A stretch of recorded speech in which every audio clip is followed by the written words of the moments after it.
भाई और बहनों, एक बार फिर से आपका स्वागत है रेडी टू साक्षी में। मैं नितिन और आप जैसे जानते हैं मेरे भाई नरेन। हमें काफ़ी अच्छा रिस्पांस रहा। इस वक्त हम काफ़ी बिजी रहे नरेन, क्योंकि 31 मार्च का क्लोजिंग रहता है और फर्स्ट वीक तो हमेशा बर्बाद हो ही जाता है। तो हमने वादा किया था आपसे हर 2 हफ्ते में एक प्रोग्राम होगा, पर आई एम सॉरी थोड़े काफी हेल्ड अप है। बट बहरहाल मैं रिलेट करना चाहूँगा, एक बहुत अच्छी इंसिडेंट हुई। मेरी साली है और मेरे जो ऑफिस के पास ही उनका घर है, और मेरी वाइफ ने कहा आप आ रहे हो ऑफिस से तो उनको पिकअप करो और ले आओ, घर ले आओ। मैं बोला अरे हमारे घर, तो ओके, काम तो आजकल वही रहता है, पिकअप करके ड्रॉप करो, ड्राइवर तो आप ही हो।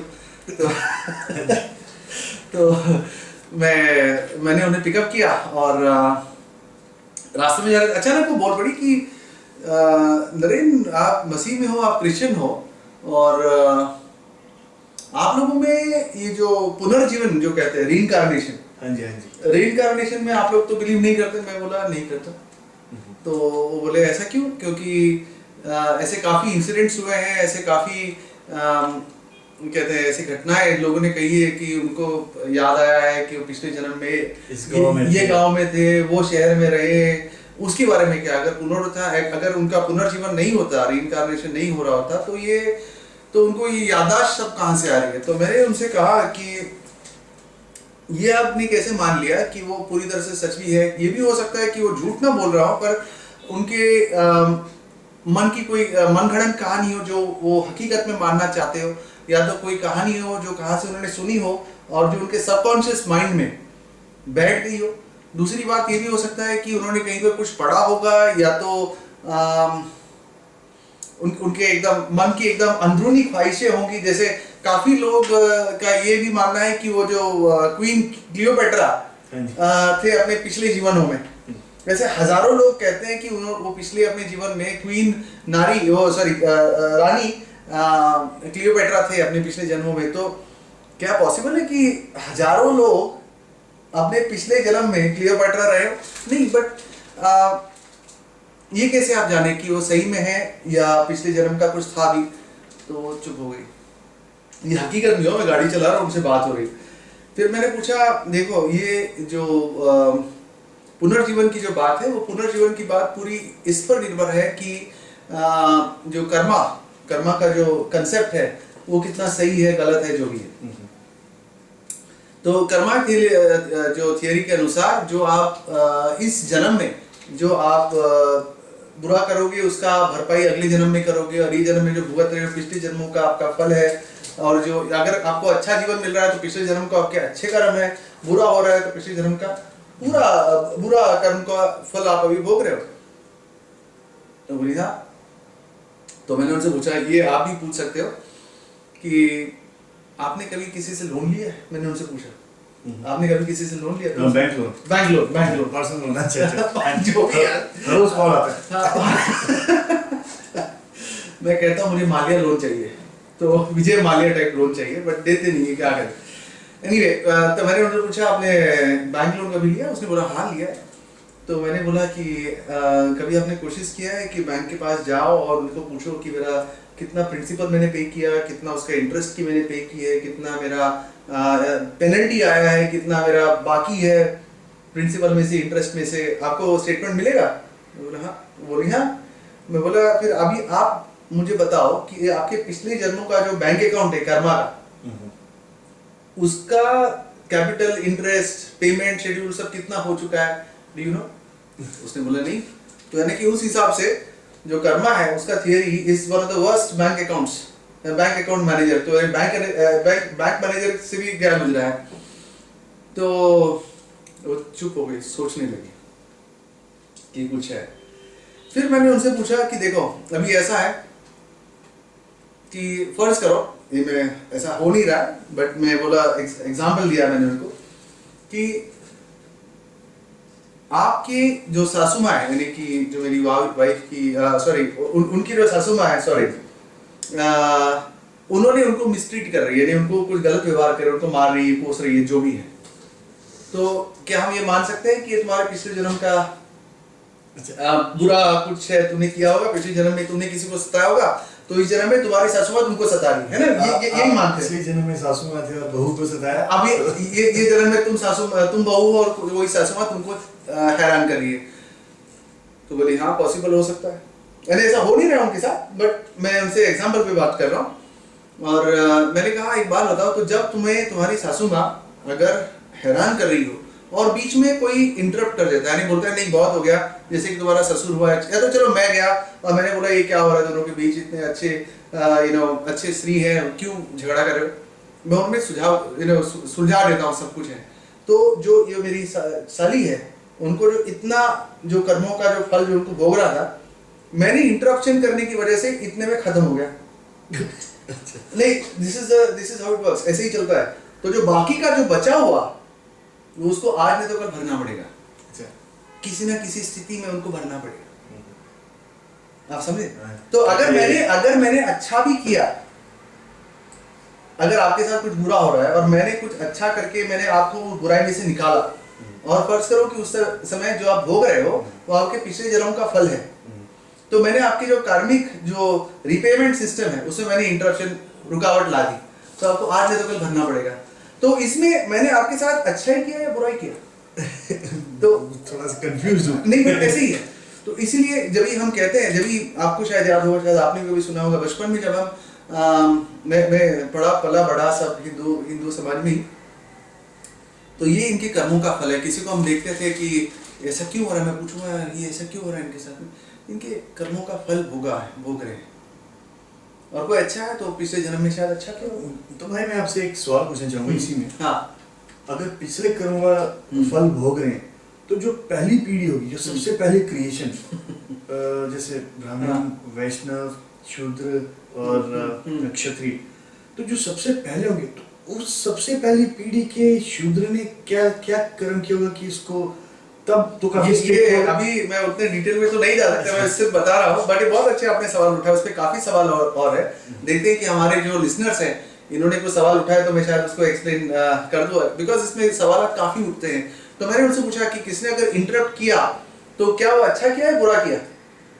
नहीं, अच्छा नहीं किया, क्योंकि उसने उसकी जो सफरिंग है, जो उसका जो भुगतना था, वो उसको सिर्फ पोस्टपोन कर दिया, आज तो कल फिर से भोगेगा भुगतना। तो मैंने एक्चुअली अगर तुम्हारे तकलीफों में अगर तुमको सहारा दिया, तो मैंने तुम्हारे कार्मिक फलों को तुमको मिलने से रोक दिया, आज नहीं तो कल तुमको फिर से भोगना पड़ेगा। तो इसीलिए जो हम देखते हैं ये इसके कर्मों का फल है, और लोग ऐसा झटक के निकल लेते हैं। तब मैंने उनसे पूछा कि जब किसी दुनिया के किसी कोने में, जैसा रवांडा अफ्रीका या किधर नामीबिया या तो सीरिया लीबिया, अभी भी सुनामी आ जाती है, कोई भूकंप आ जाता है, कोई लड़ाई छिड़ गई है, जैसा सीरिया में फारिस में भी रिसेंटली आई है, तो अभी जो ऐसे सब जब होती है, तो सबसे पहले अगर आप भी अगर गौर करें, सबसे पहले कौन आता है? America, UK, Australia, France, Australia. हाँ जी। क्योंकि अगर आप देखें तो हमारे जो रग रग में बसा हुआ है कि वो अपने कर्म देखे, हम अपना कर्म देखें। इंडिया से क्यों कुछ नहीं जाता? इंडिया से जाता भी है तो भी अभी फिलहाल कुछ शुरू हुआ है, जब मनमोहन सिंह साहब ने $1 मिलियन किसी भूकंप में डाल दिया, जो भी है, कहीं पे कुछ हुआ था कैलामिटी। पर अभी आप देखेंगे जैसा अभी सीरिया लीबिया में वॉर चल रहा है, कौन है वहां पे उनको संभालने वाला? Red cross, salvation army. India से कौन है? कोई नहीं है। श्रीलंका से कौन है? कोई नहीं है। चाइना से कौन है? कोई नहीं है। क्यों नहीं? क्योंकि ये जो देश है जहां पर कर्मा के थियरी चलते हैं, या तो नास्तिकता है, जैसा रशिया हो गया, चाइना हो गया, नास्तिकता है, या तो बुद्धिज्म है, तो उसमें से ये जो सपोर्ट की जो भावनाएं हैं, किसको सपोर्ट दें, जिससे हमारा कोई लेना देना नहीं, वो भावनाएं नहीं आती। इसलिए अगर हम देखें कि जो ईस्टर्न पार्ट, जो पूर्वी दिशा के जो कंट्रीज हैं, वहां पे जान और माल का कोई वैल्यू नहीं है। अगर भगवान ना करे, अगर आपके साथ मेरे साथ कुछ अगर कम ज्यादा हो जाए, तो जितना आप संभाल सको संभाल लो, बाकी सब निकल लेंगे। लोग पढ़ा है, बंदा पढ़ा है, मरा जा रहा है, पर कोई उसको हाथ नहीं बढ़ाएगा उसको मदद करने के लिए। पर अगर आप चले जाए, यूएस में चले जाए, यूके में चले जाए, वहां पे अपनी जान और माल की कीमत ज्यादा क्यों है? यहाँ पर क्यों नहीं है? ये सोचने की बात है। ये सब मैंने उनसे कही तो वो चुप होके चले गए। जैसा आपने सवाल उठाया, बहुत अच्छा सवाल है, मैंने उसी पे काफी गौर कर रहा था। उसके और दो मैंने सवाल उनसे की कि जो ये लोग जो कहते हैं कि उन्हें पिछले पिछले जन्मों का उनको एहसास हुआ है कि पिछले जन्म में मैं ये था, वो थी, यहाँ का वो था, यहाँ का वो थी, जो भी है, कहीं उन्हें कभी ऐसे कुछ ख्याल क्यों नहीं आते, ऐसे कुछ मेमोरीज क्यों नहीं आते कि मैं पिछले जन्म में गधा था या घोड़ा था या चूहा था या कोई कीड़ा था या तो कोई पंछी था? क्यों? मैं ऐसा पेड़ था अमेज़न के जंगल में। नहीं नहीं, देखो अभी अभी जैसे कोई मर जाता है, बोलते हैं कि वो कौवा बन के उसकी आत्मा आती है और खाना खा के जाती है। ये सभी भावनाएं हैं यहाँ पर, ये सभी ऐसी धारणाएं हैं। पर लोग ऐसा ये सभी रूप ले सकते हैं अपने कर्मा के बंधनों को तोड़ने के लिए, और कहते हैं कि अगर मनुष्य का रूप अगर तुम्हें मिला है, मनुष्य का जन्म मिला है, तो बहुत ही बड़ा कोई स्तर पे आप पहुंचे करके बहुत मुश्किल से तुम्हें मनुष्य का जन्म मिला है, वरना आप कोई कीड़ा मकोड़ा जानवर बन के पैदा होना चाहिए था। ये एक सवाल। तो अगर इतने हजारों लाखों लोगों ने देखे हैं कि उनके पिछले जन्म में वो क्या थे, कितने लोगों ने, मैंने तो आज तक देखा नहीं है, कितने लोगों ने ये एहसास किया कि पिछले जन्म में मैं कीड़ा था या बंदर था या कुत्ता था? क्यों नहीं होता? वही मैं कह रहा था। दूसरी बात, जो हमारा ये कर्मा में ये होता है कि एक मरता है, दूसरा जीता है, दूसरा वो फिर मरता है, तो उसका आत्मा जो है किसी और रूप में फिर से जन्म लेती है। हमारा जो पॉपुलेशन है आज से 1,000 साल पहले हार्डली 1 बिलियन होगी, मुझे पता नहीं एग्जैक्ट नंबर क्या है, आज की तारीख में कुछ 7 बिलियन है। तो अगर वही लोग, आप अगर मैथ्स करें, वही लोग अगर फिर से जन्म ले रहे हैं तो पॉपुलेशन इंक्रीज कैसे हो रही है? तो नई नई आत्माएं कहां से आ रही है?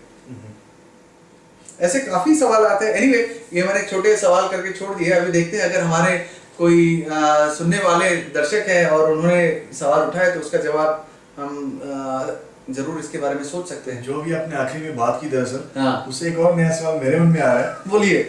जो जैन धर्म है, हाँ, जैन धर्म में वो भगवान नहीं मानते हैं कि भगवान नहीं है, तो उनका मानना है कि आप अपना काम करते रहो, अपना जो कर्म रहते हैं, उसके बाद एक आपको एक फाइनल एक स्टेट होती है जिसमें आपकी आत्मा में यकीन करते हो, आपकी आत्मा एक यूनिवर्स में जहाँ पर भी वो एकत्रित हो जाती है, वो फाइनल उनका जो मोक्ष जिसको बोलते हैं। नहीं, इसमें देयर इज अ डिफरेंस।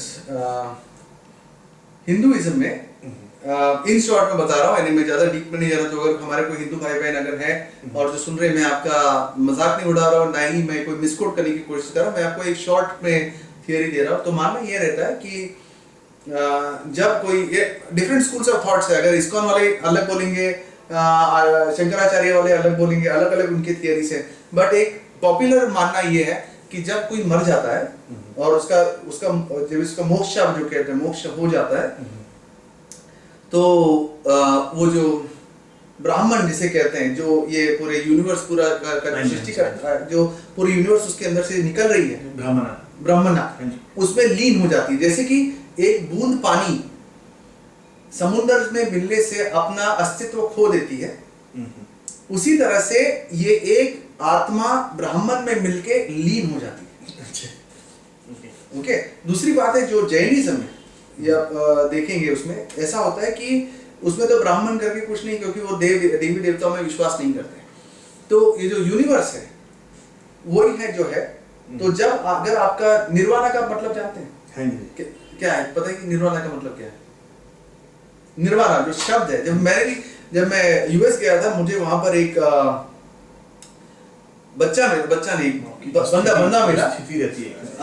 बंदा मिला जो क्रिश्चियन है आप, बट वो पहले जैन हुआ करता था, एकदम कट्टर जैन। उसने मुझे बताया, बुद्धिस्ट हुआ करता था। उसने मुझे बताया, जो वो मेरे से पूछा कि आप जानते हैं निर्वाणा का मतलब क्या है? और बाद में मैंने रिसर्च किया उससे, ये निर्वाणा का मतलब है कुछ नहीं। अच्छा, तो मैं समझ कोई ऐसी स्टेट ट्रांस की में ना कुछ नहीं, यानी कि आप पूरा अस्तित्व खो देते हैं, तो आपकी जो आत्मा है इस यूनिवर्स में मिल जाती है। जैसे स्टार वॉर्स में बोलते हैं ना, the force B with you.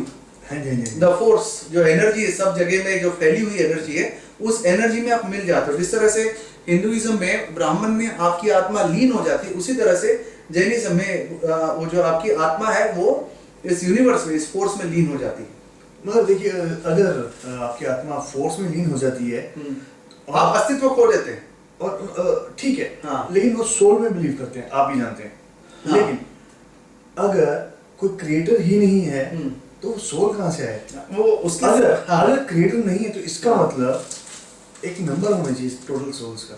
वो द बॉटम लाइन जो सवालात है, वेदर वो हिंदुइज्म के पुनर्जन्म में या बुद्धिज्म में जैनिज्म में, वो डिफिकल्टीज आते ही हैं। दूसरी बात है, that's a very good question actually, यही मैं सवाल करता हूँ, मुझे जवाब अभी तक कोई अच्छा मिला नहीं है एक्चुअली। हम देखा जाए तो अच्छा। सिर्फ ये जो सेमिटिक धर्म है, जैसे हिंदुइज्म, सॉरी क्रिश्चियनिटी, ज्यूइश या इस्लाम, उसी में जब कोई अगर कोई बंदा अगर साल्वेशन पाता है, मुक्ति पाता है, तो अपना अस्तित्व खोता नहीं है। बाकी सब धर्मों में वो अपना अस्तित्व खो देता है, पर ये जो सेमिटिक धर्म है, क्रिश्चियनिटी, इस्लाम, ज्यूइश, जुडाइज्म, उसमें अपना अस्तित्व खोते नहीं है। हम जो है स्वर्ग में जाके भी हम मैं ही रहूंगा। ओके। मसीह के नाम में जब मैं स्वर्ग में जाऊंगा तो मैं ही रहूंगा, मेरी आत्मा यीशु में मिल नहीं जाएगी। ओके। तो एनीवे काफी सवाल है, बहुत ही इंटरेस्टिंग सब्जेक्ट है, तो आप इसके बारे में सोचिएगा और कोई सवाल हो तो फिर पिकअप कर लेंगे। जरूर। नरेन भाई, ये एक्चुअली बहुत ही इंटरेस्टिंग टॉपिक है।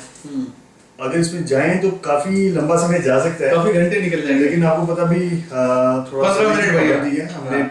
12 से 15 मिनट की वीडियो की बात की है, तो हाँ। कोशिश करेंगे कि उसी पर हम शायद 20 मिनट हो सकता है, शायद ये टाइम पर एडजस्ट कर लेना।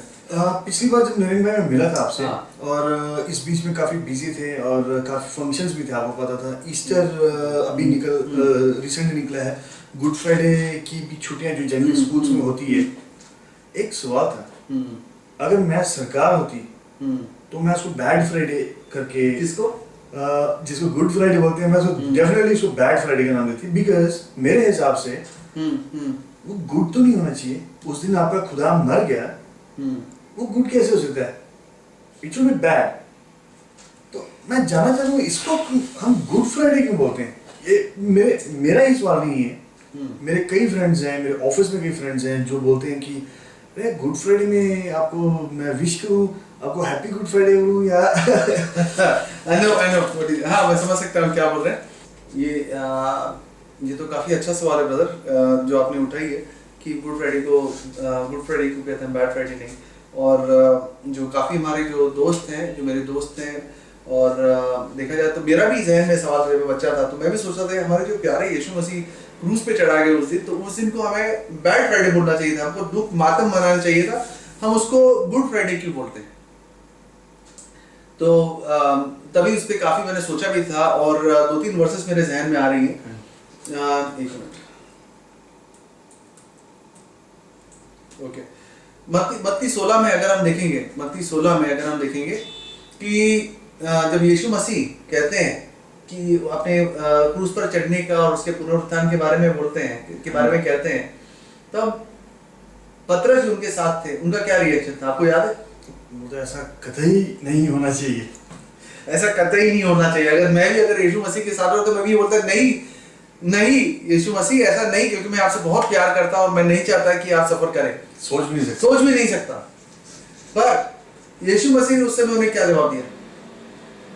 या शैतान, तुम मेरे पीछे हो जा। हाँ, मेरे पीछे हो जा शैतान। ऐसे क्यों बोला? क्योंकि यीशु मसीह वो ये नहीं देख रहे थे कि उस समय उन पे क्या गुजरने वाली है, उस छोटे से अंतराल के जो वो सफर करने वाले हैं उसके बारे में नहीं सोच रहे थे। वो ये सोच रहे थे कि उनके इस सफरिंग से हम जिनको इतना प्रेम करते हैं वो उनके साथ रह सकेंगे। एक आध और वर्सेस हम देखेंगे, क्योंकि अगर हम देखें तो बाय एनी कोई भी स्टैंडर्ड से किसी दिन जिस दिन हमारा कोई बहुत चाहने वाला मर जाता है, हम उसे किसी भी हाल में अच्छा दिन नहीं कहेंगे, हमेशा कहेंगे बुरा दिन। तो अगर हम देखेंगे यूहन्ना के 3 पार्ट की 16 आयत में कि खुदावन ने इस जहां से इतना प्रेम किया कि अपना इकलौता बेटा दिया कि जो कोई उस पे ईमान लाए वो तबाह ना हो पर हमेशा की जिंदगी पाए। ये तो हमारे बाइबल की कोर वर्स है, ये बोलते हैं ना सेंट्रल वर्स, जिसमें सब कुछ आधारित है। ये हमारी फाउंडेशन है, दरअसल फाउंडेशन है, दैट इज ट्रू। तो जब हम देखेंगे तो यीशु मसीह ने हमें जब अपने लिए जो सफरिंग की उस समय का नहीं सोच रहे थे, बट वो आगे का सोच रहे थे। मैं आपको एक आध एग्जांपल देता हूं, इसके बारे में सोच सकते हैं कि जब कोई माँ, जब हमारी माँ, जब आपकी माँ, जब हमको पैदा कर रहे थे, जब आपकी माँ, आप सोचिए जब आपकी माँ जब आपको पैदा कर रही थी, जब वो सफरिंग में थी, कितना जो जो साइंटिस्ट कहते हैं कि उस समय का जो सफरिंग होता है उसका कोई मूल्य नहीं है, उसका कोई समांतर आप नहीं कर सकते। इतना सफरिंग है, इंसान की जान निकल जानी चाहिए, इतना सफर करती है। कोई स्त्रियों को तो चलो 10 मिनट में बेबी बॉर्न हो जाता है, बट कोई स्त्रियों को तो काफी दिनों तक सफर करना पड़ता है, 7-7 दिन तक उन्हें सफर करना पड़ता है। इतने सफर करने के बाद जब हम पैदा होते हैं तो उस माँ को आप कंग्रेचुलेट करते हो कि आप उसे गले लगा के कहते हो कि बेटी हमें बहुत दुख हुआ कि आपको इतना दुख हुआ? नहीं, कोई नहीं करता। पर उस दिन जिस दिन जो समय जो उस माँ ने सफर किया है, सहा इतनी यातना है, उसको सब भूल जाते हैं। और उस दिन जिस दिन वो बच्चा पैदा हुआ उसको हम सेलिब्रेट करते हैं और उसको बर्थडे बोलते हैं। उस दिन कोई याद नहीं करता कि वो माँ ने कितने यातनाएं सही, और उसको कहेंगे कि अरे हमें तो मातम मनाना चाहिए कि तुम्हें इतना तकलीफ हुआ, हमें दुख है कि उस दिन आपको इतना दुख हुआ, हमें दुख है कि आपको उस दिन ऑपरेशन हुआ और बच्चा निकला आपके पेट से। कोई नहीं बोलेगा, माँ उसको खींचे झापड़ मारी, क्या बकवास कर रहे हो मेरे बेटे के बारे में, है कि नहीं? तो उसी तरह से जब हम देखेंगे कि यीशु मसीह के जो परिवार में, स्वर्ग के परिवार में हमारा उस दिन पैदाइश हुआ है, हम उस दिन पैदा हुए और हम परमेश्वर के बेटे कहलाए गए। उसके लिए एक वर्स भी बहुत अच्छा मेरे मन में आया है।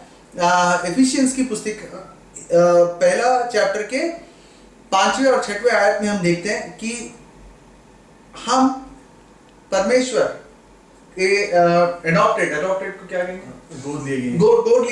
गोद लिए बच्चे यीशु मसीह के नाम में बन चुके हैं। और वैसे ही अगर हम देखेंगे रोमन्स की पुस्तिका 8:15 में कि जो आत्मा हमें मिली है, वो आत्मा ने हमें बंदी नहीं बनाया, पर वो आत्मा के ही द्वारा हम परमेश्वर को क्या बुलाते हैं? अपना पिता, अब्बा।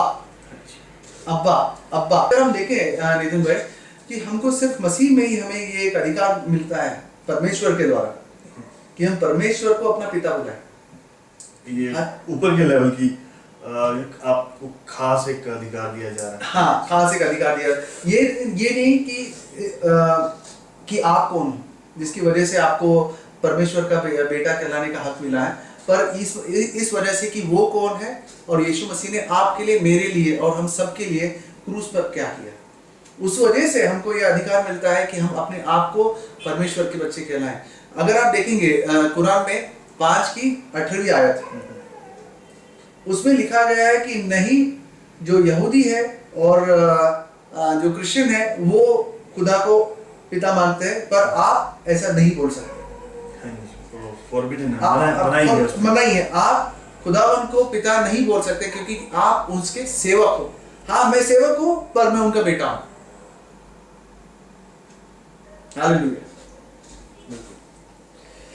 मेरे ख्याल से इसी से रिलेटेड एक वर्स भी है, एक भजन संहिता में, उसका 8वां चैप्टर का शायद 4थी आयत है। हाँ, बहुत अच्छी बात आपने कही ब्रदर, कि क्या है इंसान। वो जितनी बार मैं पढ़ता हूँ उतनी बार ऐसा लगता है कि आत्मा ऊपर आ जाती है, एकदम से जैसे बैटरी चार्ज हो रही हो, लगता है कि वैसा हो गया। अगर आप पढ़े, बहुत अच्छी बात कही यार, बहुत अच्छा वर्ष आपने याद दिलाया। भजन संहिता 8:4 में अगर आप देखेंगे तो लिखा है कि क्या है इंसान जिसके बारे में तू ख्याल करता है, और क्या है इंसान जिसके लिए तू इतना सोचता है। और अगर हम देखें तो ये पूरे यूनिवर्स में, पूरे ब्रह्मांड में आपका जो अस्तित्व एक राई के दाने जितने भी नहीं है। सही बात है। राई के दाने के एक अंश जितना भी तुम्हारा अस्तित्व नहीं है, साइंस बताती है। पर उस इंसान के लिए उसमें कीड़ा भी नहीं कह सकता, बिकॉज हमारी जो औकात है इस ब्रह्मांड में वो एक कीड़े से भी एकदम गई गुजरी है। पर खुदावन ने हमें इतना प्रेम किया, मैं सोच भी नहीं सकता कैसे, बट हालेलुया, कौन करेगा ऐसा।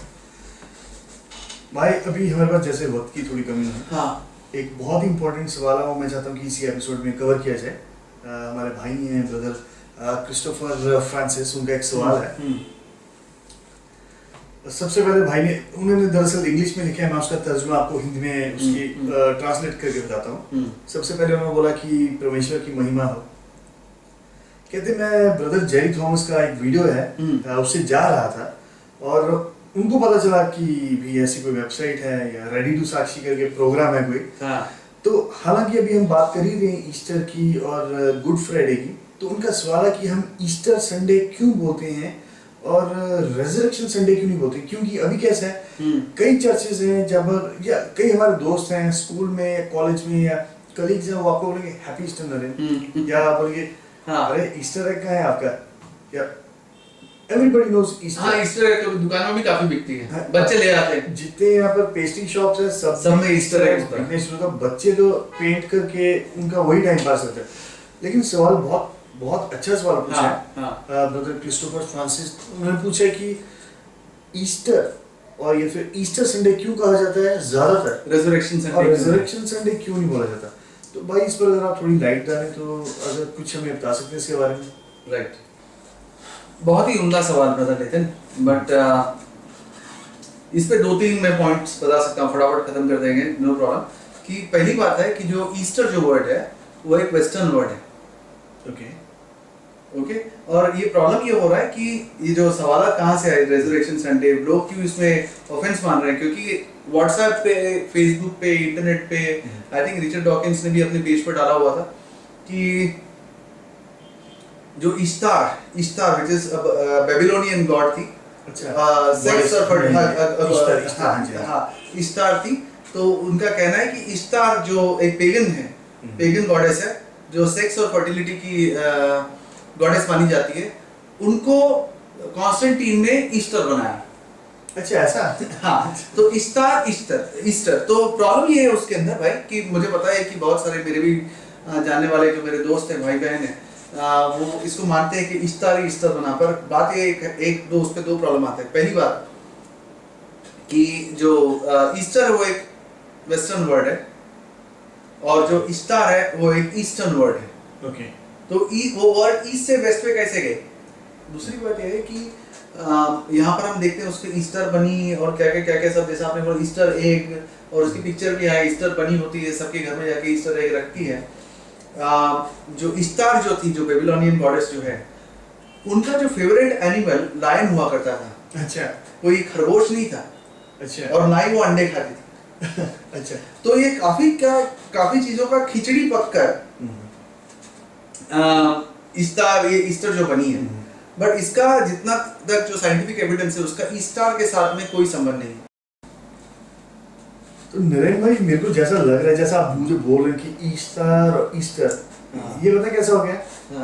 अगर आपको बोला हियर यानी कि यहाँ, और वहाँ को हियर यानी कि सुनना, तो आपने सोचा कि सुनना ही शायद आना है। तो वो कोई आदमी जो नया इंग्लिश या अंग्रेजी भाषा सीख रहा है, तो उसने बोला कि भाई अगर किसी को बोला कि इधर आ जाओ, कैसे बोलेंगे? बोले सुनो, या कुछ हो सकता है कि वैसे जो सेम सिमिलर साउंडिंग वर्ड है, उन्होंने सोचे कि शायद इसका रिलेशन। देखिए उसका तो उस पे ऐसा है, जैसा आप वेडनेसडे मानते हो, वेडनेसडे आप कहोगे कोई है जो कहेगा कि वेडनेसडे बुरा दिन है, नहीं, पर वेडनेसडे है, उसको एक्चुअली उसका जो हिस्ट्री अगर आप देखेंगे, उसको वोक्टेन ओडिन, आपने थॉर देखा होगा, थॉर के पिता का नाम जो एक नॉर्स गॉड थे, उनका नाम था ओडिन, वोक्टेन। तो उनके दिन को वोक्टेन्स डे बोल रहा था, जो बाद में चल के जैसा शब्द पे शब्द बनता गया और बन गया वेडनेसडे। पर यहाँ पर कोई हमारे भाई बहन है जो ये मानेंगे कि वेडनेसडे को हम अभी वेडनेसडे को चेंज करके हम कुछ और ही नाम रख देंगे, क्योंकि वेडनेसडे वो नॉर्स का कोई देवता है, उसके नाम पे रखा गया है, कोई नहीं मानेगा। तो इसमें ये मुझे इरिटेट इस बात पे होता है कि इतनी छोटी छोटी चीजों को भी हमारे जो लोग हैं उसको इतनी बड़ी चीज बना देते हैं कि बाकी लोग हमारी तरफ देखने लगते हैं। मुझे एक बात बताइए नितिन भाई, लेट्स अज्यूम किसी ने, अगर आपने किसी को विश किया हैप्पी ईस्टर, जो बाहर के जो लोग हैं, जो मसीह में नहीं है या है, किसी भी अंदाजे में क्या उनके मन में ये ख्याल आएगा कि शायद नेतन इस्तार की पूजा कर रहा होगा? नहीं नहीं आएगा ना, ऐसे सवाल तो नहीं आएंगे। हाँ, बट ये सब चीज हम ही आगे बढ़ाते हैं। 50, 500, 5000 लोगों को हम इमेजेस भेजते हैं, बाद में उसका नाम रेजरेक्शन डे बुलाओ, ईस्टर बुलाओ, उससे क्या फर्क पड़ता है? हमारे दिल में क्या है? हमने उन यीशु मसीह के जो पुनरुत्थान को, उनके जो जीवन को, उनके जो सैक्रिफाइस उन्होंने किया, बलिदान जो दिया, जो खून बहाया, उसको हमने हमारे जीवन में कितना संजोया है, कितना मिलाया है, वो फर्क पड़ना चाहिए। किस नाम से है, क्या नाम से है, उससे क्या फर्क पड़ता है? भाई जैसे आपने मुझे बोला ईस्टर और हम्म। ईस्टर, हो सकता है मैं प्रोनाउंसिएशन इसकी गलत बोल रहा हूँ। हाँ, एक और भी थियरी है जो पुराने एंशिएंट जर्मनिक टेक्स्ट हैं, हाँ, खास तौर से जो नॉर्थम्ब्रिया, ये ब्रिटिश की साइड पर एंशिएंट टेक्स्ट हैं, और खास तौर से जो एंग्लो सैक्सन्स थे, तो उनके मॉन्क्स होते थे, और तब पेगन्स काफी, तब वाइकिंग्स का टाइम था दरअसल। हाँ, वही वाइकिंग्स, वही हाँ जी, हाँ जी। ओडिन काफी काफी खतरनाक होते थे। अब इनका कैसा था कि वहां पर एक और गॉडेस होती थी, उसका नाम था ऑस्टर। उसको कई बार एस्टर भी बोलते थे, और अलग अलग जर्मनिक में उसको ऑस्टेरा बोलते थे। अगर आप उसकी हिस्ट्री पढ़ें, अगर आप एंग्लो सैक्सन टेक्स्ट में जो बहुत ज्यादा मौजूद हैं, या ओल्ड जर्मन टेक्स्ट, या जर्मनिक टेक्स्ट, या नॉर्थम्ब्रिया, या उस समय के टेक्स्ट में कहीं भी, मैं हिस्ट्री में काफी रुचि लेता हूँ, जो इतिहास की किताबें हैं, आज तक मैंने कहीं नहीं सुना कि किसी ने उसको गॉडेस भी माना है। ये बहुत अच्छी बात है आपने। और नंबर 2 पर किसी ने आज तक कोई ऐसा, ना ही कोई मंदिर बना है, ना ही उसका कोई ऐसे चर्च बना है, ना ही कोई ऑल्टर का ईस्टर बना। हाँ जी, कि जिसको अलग-अलग थियरी है। बात ये है कि अलग-अलग थियरीज हैं। ये थियरी कैसे, वो दिस इज बेटर। मैं बताता हूँ ये थियरी कैसे। 18वीं ईस्वी की बात, 18वीं या 19वीं ईस्वी की बात है। एक राइटर थे, आप हमें ईमेल भेज सकते हैं क्योंकि मुझे अभी नाम नहीं याद आ रहा, जो उनका जो राइटिंग्स है, उनकी राइटिंग्स में उन्होंने कंपेयर किया। तो अब देखा जाए तो ये जो राइटर है, ये पुराने जमाने का जो टेक्स्ट का जो तरीका होता था, जैसे शेक्सपियरियन, जो नॉर्दर्म्ब्रिया का जो किंग ऑफ वेसेक्स उस साइड का, उनका ये अनुमान था कि ये शायद एस्टर या ऑस्टर ही ईस्टर है, तो यहाँ से ये ईस्टर है और ये लोग इसकी पूजा करते हैं। तो देखा जाए तो काफी कंफ्यूजन है। अलग है। फ्रेंच में इसको पैक्यूस बुलाते हैं, ग्रीक में इसको पास्चा बुलाते हैं, विच इज जो पासओवर से वर्ड आया है। हाँ जी, हाँ जी। तो ऐसे अलग अलग है, बट उसका कहीं पर हिस्ट्री में, या अगर आप स्टडी करेंगे हिस्ट्री को, तो कहीं पर भी आपको ऐसा कुछ बेस मिलेगा नहीं। तो मैं यही अनुरोध करूंगा मेरे भाइयों से कि ये सब बातों में नहीं जाइए, फालतू की बातों में समय व्यर्थ न कीजिए। रिजर्वेशन डे बुलाइए, नो प्रॉब्लम, ईस्टर बुलाइए, नो प्रॉब्लम, उसके ऊपर आप बड़ा बखेड़ा मत खड़ा करो, वही मेरा कहना है। मेरे को क्या लगता है, 2 फिलॉसफीज है, वो सारी दुनिया जानती है, ईस्टर्न फिलॉसफी और वेस्टर्न फिलॉसफी।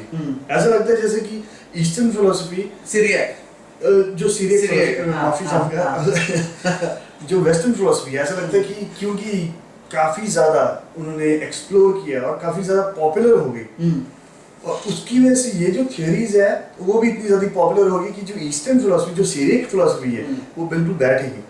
सीरियक फिलॉसफी में उसे by the way resurrection day कहते हैं। जी जी जी जी। सीरियक ट्रेडिशन में, जो ईस्टर्न ट्रेडिशन है, उसमें इसको अभी भी ये कहते हैं रिजरेक्शन डे।